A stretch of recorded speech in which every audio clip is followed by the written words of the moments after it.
मुझे बहुत डर लगता है इस टिंडर डेटिंग ऐप से। यह लोगों का पीछा करने और उन्हें हानि पहुंचाने का सुनहरा अवसर देती है। मुझे लगता है टिंडर ने बाहर घूम रहे सरफिरों को एक बहुत आसान रास्ता दिखा दिया है और इस आरोप को साबित करने के लिए मेरे पास बहुत सबूत है। मैं अपने दोस्त टोनी के साथ रहता हूं, जो बहुत ही भोला भाला सा लड़का है। उसका दिल बहुत अच्छा है, इतना अच्छा कि कभी कभी वो इस क्रूर दुनिया के लिए सही नहीं है। टोनी, कैमरॉन और मैं कॉलेज के दोस्त हैं। कुछ लोग हमें द थ्री मस्केटियर्स के नाम से भी बुलाते हैं, क्योंकि हम हमेशा साथ रहते हैं। कैमरॉन का घर हमारे घर से बस 2 ब्लॉक ही दूर है। वो अपनी गर्लफ्रेंड राइली के साथ वहां रहता है। राइली काफी पार्टीज होस्ट करती है, इसलिए वीकेंड पर अक्सर हम उनके घर जाकर मस्ती करते थे। टोनी लड़कियों से बात करने में बहुत शर्मीला था और इसी वजह से हमारे काफी दोस्त उसका मजाक भी बनाया करते थे। शनिवार की एक शाम को हम कैमरॉन के घर पर फुटबॉल का मैच देख रहे थे। राइली उस रात अपनी बहन के घर रहने गई हुई थी, इसलिए उस दिन बस हम तीनों ही साथ थे। कैमरॉन ने टोनी को बियर की बोतल देते हुए कहा, भाई तुझे टिंडर पर कोशिश करनी चाहिए। पता नहीं, मैं लड़कियों के सामने आते ही घबरा जाता हूं। इसीलिए टिंडर तेरे लिए बिल्कुल ठीक रहेगा। उससे तब तक बात कर जब तक वो खुद तुझे मिलने के लिए नहीं कहती। कम से कम एक बार तो तुझे एक लड़की के साथ अकेले वक्त बिताने को मिलेगा। ये सुनकर मुझे भी हंसी आ गई और कुछ घंटों बाद कैमरॉन ने जबरदस्ती टोनी के फोन में टिंडर इंस्टॉल कर दिया। हमने उसका एक अकाउंट बनाया और वहीं से इस मजाक का सिलसिला शुरू हुआ। पूरी रात हमने उसका मजाक उड़ाया और फिर ड्रिंक करते करते सो गए। अगली सुबह जब मैं उठा, मैंने खुद को जमीन पर लेटा पाया और मेरा सर दर्द से फट रहा था। टोनी सोफे पर सो रहा था और कैमरॉन मेरे लिए किचन से एक कप कॉफी लेकर आया। इसे पी, तुझे ठीक लगेगा। कल रात कुछ ज्यादा ही पी ली है। कल रात मैंने कुछ किया है, पर तू टोनी को इसके बारे में कुछ नहीं बता सकता। वादा कर मुझे। क्या क्या किया तूने? मैंने एक फेक अकाउंट बनाया है और उसे टोनी से मैच कर दिया है। अब जब वो उठेगा तो सहरा से मिलेगा। हम कुछ टाइम तक उसके मजे ले सकते हैं। भाई मुझे नहीं लगता है सही है। तुझे पता है वो कितना भोला है। अगर ये छोटा सा मजाक बहुत बड़ी गलती बन गया तो लेने के देने पड़ जाएंगे। अरे यार, हम उसे बता देंगे बाद में। चिल मार, कुछ गलत नहीं होगा। उस दिन के बाद कैमरॉन टोनी को सहरा नाम के फेक अकाउंट से मैसेज करने लगा। एक पल के लिए तो टोनी को भी अपनी किस्मत पर विश्वास नहीं हुआ। एक दोपहर को हम कॉलेज की कैंटीन में बैठे थे जब कैमरॉन ने टोनी से पूछा, तो कैसा चल रहा है तुम्हारा और सहरा के बीच सब? कुछ कह नहीं सकते। वो कभी भी मुझे मैसेज कर देती है और इसकी प्रोफाइल पिक्चर पर उसकी शक्ल भी नहीं दिखाई दे रही। हाँ तो शक्ल किसको देखनी है? बकवास बंद कर। काश मैं उससे मिलकर बात कर पाता। यार मुझे लगता है ये जल्दबाजी होगी, और जैसे कि मैंने तुझे कहा था कि उसे कहने दे मिलने के लिए। क्या सच में? तुझे क्या लगता है मैथ्यू? मैं संकोच करने लगा क्योंकि अब मुझे भी कोई कहानी बनानी पड़ेगी। हाँ, तुम्हें उसकी पहल करने का इंतजार करना चाहिए। ठीक है, अगर तुम दोनों कहते हो तो। कैंटीन में इस बातचीत के बाद मैंने कैमरन को हॉलवे में पकड़ लिया। कैमरन, तुम ये क्या कर रहे हो यार? बंद करो ये सब जल्दी से और टोनी को सब सच बता दो। हे भगवान, तुम मुझ पर छोड़ दो मैट। ठीक है, मैं आज रात तक उसे सब बता दूंगा। मैं ये सोचकर घर आ गया कि अगर आज रात तक कैमरॉन ने टोनी को सच नहीं बताया तो मैं उसे बता दूंगा। मैंने जाकर शावर लिया। मुझे टोनी के फोन पर आ रहे मैसेजेस की आवाज आने लगी और मैं सोचने लगा कि हद है, कैमरॉन अभी भी इस फालतू मजाक को बढ़ा रहा है। फिर मैं हमारे घर के पास एक चाइनीज रेस्टोरेंट से रात का खाना लेने चला गया जब टोनी ने मुझे फोन किया। हाँ, क्या हुआ? क्या तू अपने साथ चाबी लेकर गया है? नहीं तो क्यों? मुझे बाहर जाना है। सहरा का मैसेज आया है, वो मुझसे सिटी पार्क में मिलना चाहती है अभी। ओह अच्छा। मैं जानता था कि ये कैमरॉन की ही हरकत है, इसलिए मैंने इस मजाक में आखिरी बार उसका साथ दे दिया। मैंने टोनी से कहा कि वो पायदान के नीचे चाबी रख कर चला जाए। उसने मेरा शुक्रिया अदा किया और इस मजाक में पागल बनने निकल गया।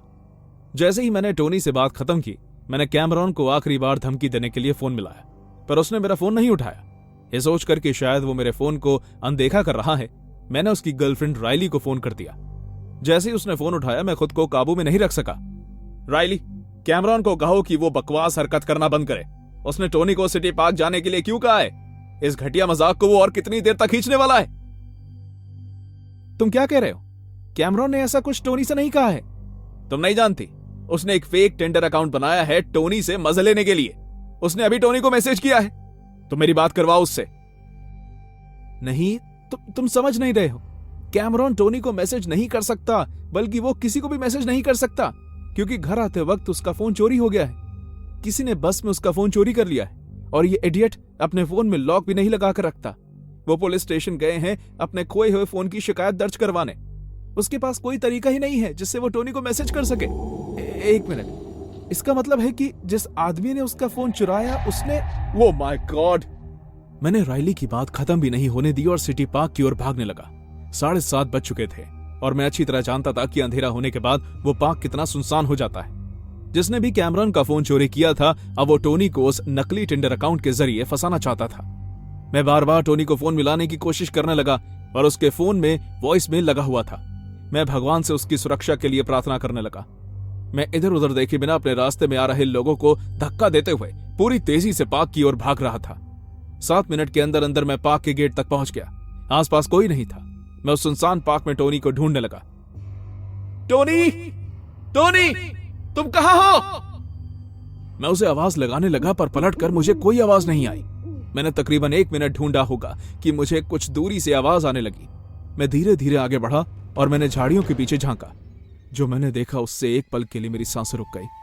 टोनी बेहोशी की हालत में एक बड़े से पेड़ के नीचे गिरा हुआ था और एक आदमी उसके ऊपर बैठा हुआ था। टोनी के माथे पर एक बड़ा सा चोट का निशान था और एक पत्थर जिस पर खून लगा था वो साइड पर पड़ा था। ऐसा लग रहा था जैसे उस आदमी ने टोनी को उस पत्थर से मारकर बेहोश कर दिया। वो आदमी बहुत ही अजीब और संकी लग रहा था। वो टोनी के चेहरे को हवस वाली नजरों से देख रहा था।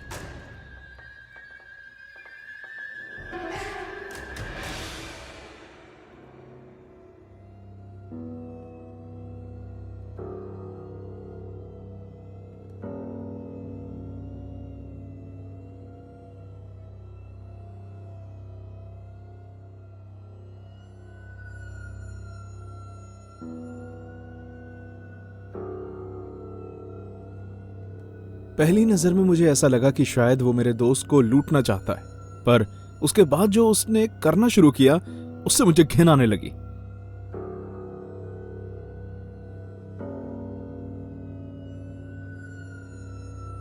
उसने अपनी उंगलियां अपने मुंह में डाली और अपने थूक से गीली कर दी, और वो वहां रुका नहीं।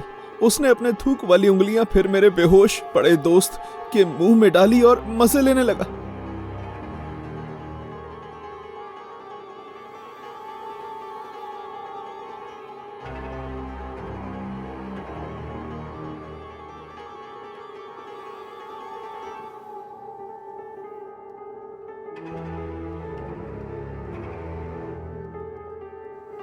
उसके चेहरे पर उसकी गंदी और घटिया नियत साफ झलक रही थी, और यह भी पता चल रहा था कि उसके दिमाग में और क्या चल रहा होगा। मेरे दोस्त को कुछ पलों तक घूरने के बाद उसने टोनी के शर्ट के बटन खोलना शुरू किया। मैं तुम्हारी सारा बन सकता हूं, मैं तुम्हें वो सारा प्यार दूंगा जो तुम्हें चाहिए। उसने फिर अपनी गंदी उंगलियां टोनी के छाती पर फहराई और फिर टोनी को किस करने के लिए आगे बढ़ा।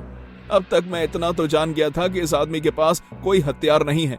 बिना और वक्त जाया किए मैं उस आदमी पर कूद पड़ा और मैंने उसे अपने दोस्त से दूर हटा दिया। अपने गंदे हाथ मेरे दोस्त से दूर रखो, घटिया आदमी। वो आदमी अपना संतुलन खो बैठा और उसका चेहरा एक पत्थर पर जाकर लगा। पत्थर पर जाकर गिरने की वजह से उसकी नाक टूट गई। उसकी नाक से खून बहने लगा और दर्द से चिल्लाते हुए वो अपनी नाक को पकड़कर बैठ गया। उसके चिल्लाने की वजह से टोनी को होश आ गया और पेट्रोलिंग कर रहा एक गार्ड भी वहां पहुंच गया। मैंने उसे सब कुछ बता दिया। उसने फोन करके पुलिस को बुला लिया। तब तक वो खुद उस आदमी पर नजर रखे हुए था। क्या हुआ? मैं कहां हूं? सब ठीक है, मैं हूं यहां। क्या तुम चल सकते हो? शायद, हाँ शायद। मेरी शर्ट के बटन क्यों खुले? ये आदमी कौन है? मैं तुम्हें बाद में बताऊंगा। अभी के लिए तुम्हारा इतना जानना काफी है कि इस आदमी के साथ यही होना चाहिए। चलो। वो आदमी वहां पुलिस के आने तक शांत बैठा रहा। उसकी आंखों में गुस्सा भरा हुआ था, पर वो जानता था कि मैं उससे ज्यादा ताकतवर हूं। मैंने टोनी को उठाने में मदद की और उसे पास के अस्पताल ले गया। कैमरन और राइली को मैंने फोन करके सब कुछ बता दिया और कुछ ही वक्त में वो दोनों भी वहां आ गए। कैमरन ने टोनी से माफी मांगी और इस मजाक के बारे में बताते बताते वो रोने तक लगा। मैंने उसे उसका फोन वापस कर दिया जो मैंने पार्क से उठाया था जब वो आदमी फिसल कर गिर गया था। मुझे बस इस बात की खुशी है कि मैं वक्त रहते वहां पहुंच गया, इससे पहले कि वो आदमी मेरे दोस्त के साथ और कुछ गलत करता। टोनी अब और भी ज्यादा अपने में रहने लग गया है। मैं जानता हूं कि उसे इस हादसे से उभरने में थोड़ा वक्त लगेगा, पर जब भी वो मुझसे पूछता है कि वो आदमी उसके साथ क्या कर रहा था जब टोनी बेहोश था, तो मैं उसे यही बताता हूं कि वो बस उससे सामान चोरी करने की कोशिश कर रहा था और कुछ नहीं। मैं कभी टोनी को नहीं बताऊंगा कि उस घटिया आदमी के दिमाग में उस रात टोनी के लिए क्या चल रहा था।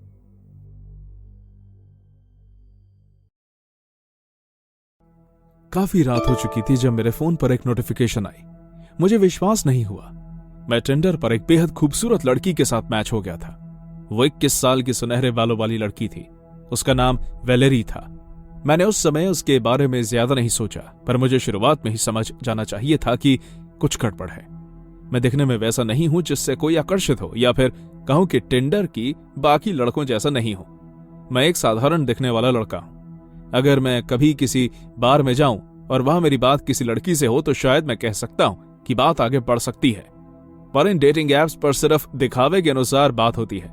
इसलिए मुझ जैसे आम दिखने वाले लड़के को एक खूबसूरत लड़की का मैच मिलना आश्चर्यजनक था, और उससे भी ज्यादा अजीब था कि ये पहल लड़की ने की। हाय हैंडसम, नाइस पिक्स, उसने कहा। हम दोनों के बीच बातचीत का सिलसिला उसने शुरू किया। ये देखकर मैं चौंके और मैंने भी फौरन ही उसे जवाब दे दिया, और तब से हम बात करने लगे। हमें पता चला कि हम दोनों सेम यूनिवर्सिटी में पढ़ते हैं, जबकि वो एक मेडिकल की स्टूडेंट थी। फिर भी हमारी क्लासेस के टाइमिंग्स काफी मिलते जुलते थे। काफी दिनों की लंबी और अच्छी बातचीत के बाद मैंने आखिर उससे कॉफी पर मिलने का पूछ ही लिया। उसने हाँ कहा और हम शुक्रवार को स्कूल के बाद मिले। मैं वैलेरी से कैंपस के नजदीक एक कैफे में मिला। वो उतनी ही खूबसूरत लग रही थी जितनी अपनी फोटो में दिखती थी, और वो काफी आकर्षक थी। वो गर्मियों के समय था और उसने एक सुंदर ड्रेस पहनी हुई थी जो उसकी आकृति से बखूबी मेल खा रही थी। पर जिस चीज ने मेरा ध्यान खींचा वो था उसके गले में लटका हुआ एक अजीब सा दिखने वाला हार। उस पर अनजानी गोल आकृतियां बनी हुई थी और उसके आसपास नीले रंग के पत्थर लगे हुए थे। जब मैंने उसके बारे में पूछा तो उसने उसका ठीक से जवाब नहीं दिया। अच्छा, ये मेरी दादी माँ की दी हुई है, पर मैं इसके बारे में बात नहीं करना चाहती। वो उस समय के लिए घबरा गई, पर फिर थोड़ी ही देर में अपने उस आकर्षक रूप में वापस आ गई। हम बातें करते करते स्कूल में मस्ती की बातें करने लगे। तभी मैंने गौर किया कि दूर एक टेबल पर जो आदमी बैठा था वो मैं घूर रहा था। नहीं, मुझे घूर रहा था। उस आदमी का चेहरा देखने में अजीब था। बहुत अजीब बात थी कि अभी तक मेरा उस पर ध्यान ही नहीं गया था। उसने पूरी तरह से काले कपड़े पहने हुए थे, और मैं इतनी दूर से विश्वास के साथ नहीं बता सकता, पर मुझे लगता है कि उसने अपने गले में एक हार पहना हुआ था जो वैलेरी के हार से मेल खाता था। उसके आधे चेहरे पर निशान थे, जैसे कि वो पूरी तरह जला हुआ हो, और वो उस कैफे में बैठे सबसे अलग ही दिख रहा था। जब उसे पता लगा कि मैं उसकी तरफ देख रहा हूं तो वो नीचे अपने फोन की ओर देखने लगा, पर बाद में मैंने काफी बार उसे मेरी तरफ देखते हुए पकड़ा। मैं काफी डर गया था, इसलिए मैंने उस मुलाकात को जल्द खत्म करने का सोचा। मुझे बहुत अजीब लग रहा था।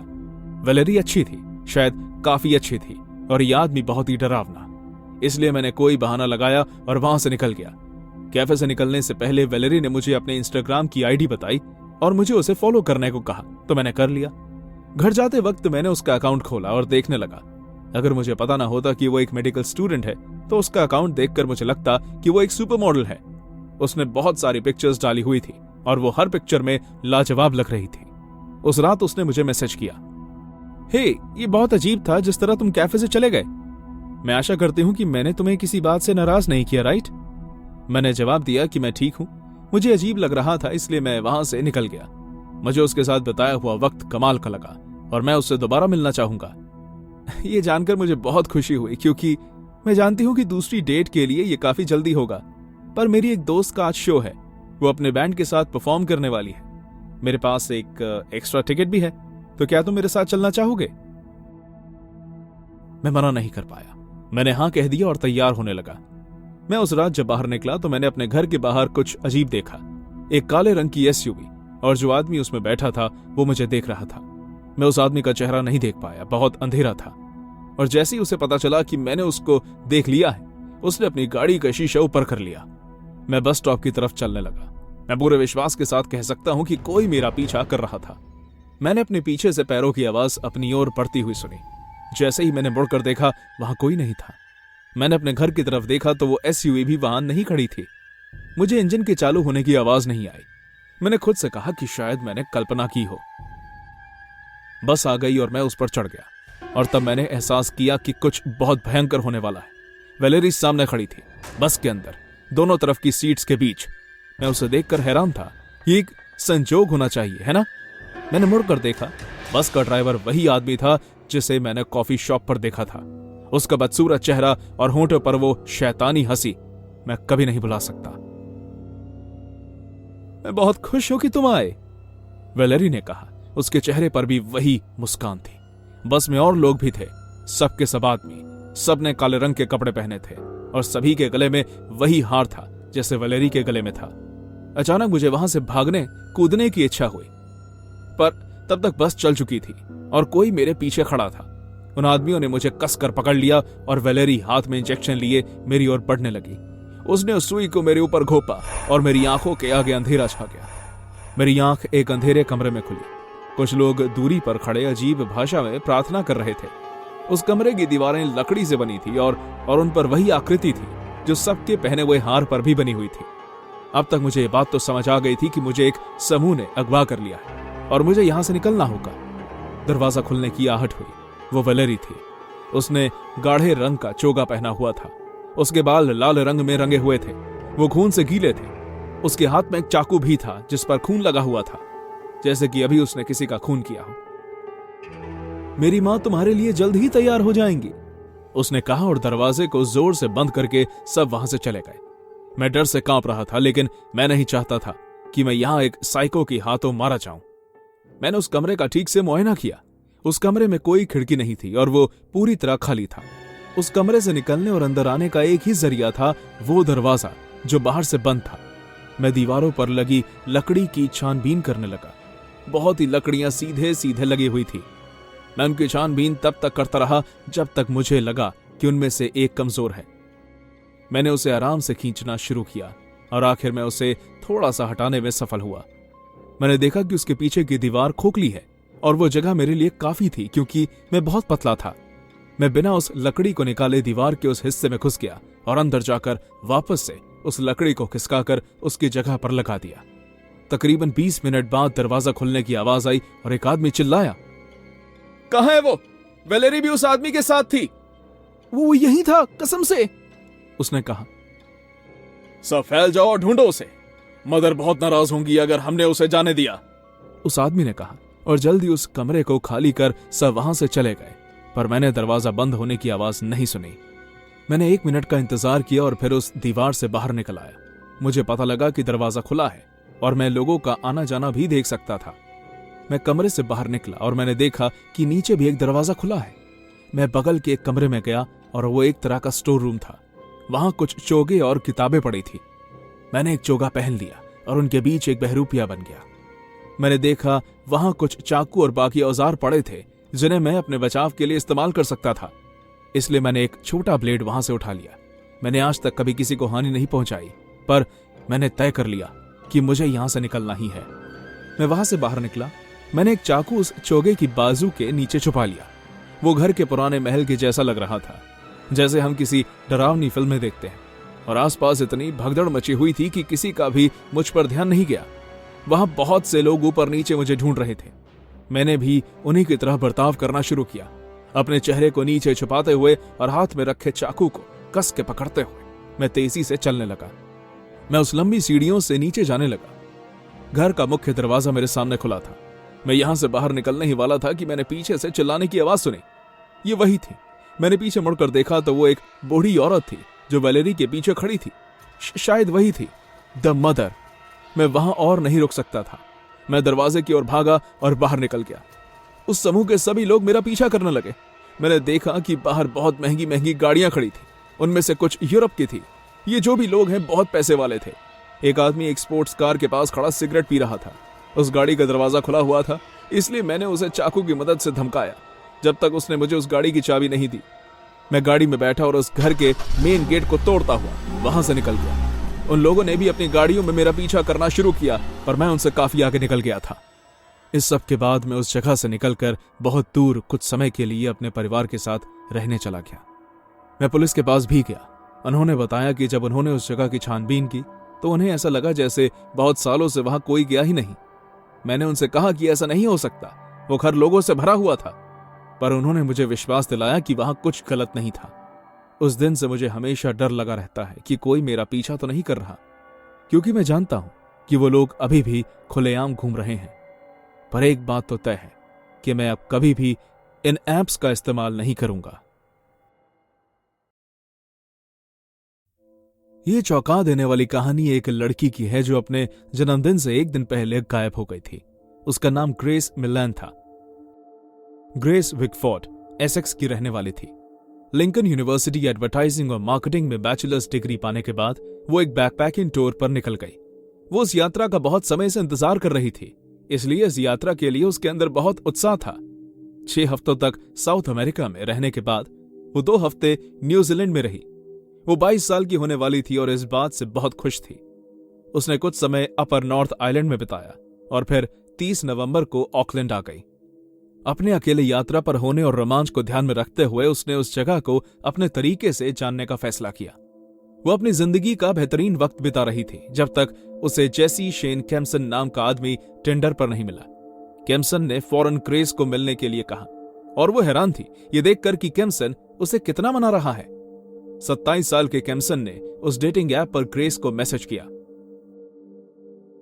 हे ग्रेस, कैसी हो तुम? वीकेंड के कोई प्लान्स? ग्रेस ने कुछ मिनट बाद जवाब दिया, हाय, मैं ठीक हूं, शुक्रिया। कल मेरा जन्मदिन है पर मेरे कोई प्लान्स नहीं है। ये जानने के लिए उत्सुक कि ग्रेस उस शाम क्या कर रही थी, उसने पूछा, कल के लिए पहले से ही जन्मदिन की शुभकामनाएं। आज क्या कर रही हो तुम? शुक्रिया, नहीं, कुछ नहीं। केम्सन ने ग्रेस से पूछा अगर वो उसके साथ ड्रिंक्स पर चलना चाहेगी। उसने कहा, शायद मतलब हाँ। मुझे कन्विंस करो। ये देखकर केम्सन ने बहुत ही अजीब जवाब दिया। मेरी बारी। ग्रेस को उसकी बात समझ नहीं आई कि वो क्या कहना चाहता है। केम्सन ने फिर विस्तार से समझाया कि वो उन ड्रिंक्स के लिए पे करना चाहेगा, मतलब ये ट्रीट उसकी तरफ से होगी। ग्रेस ने फिर केम्सन से पूछा कि वो कहां जाएंगे।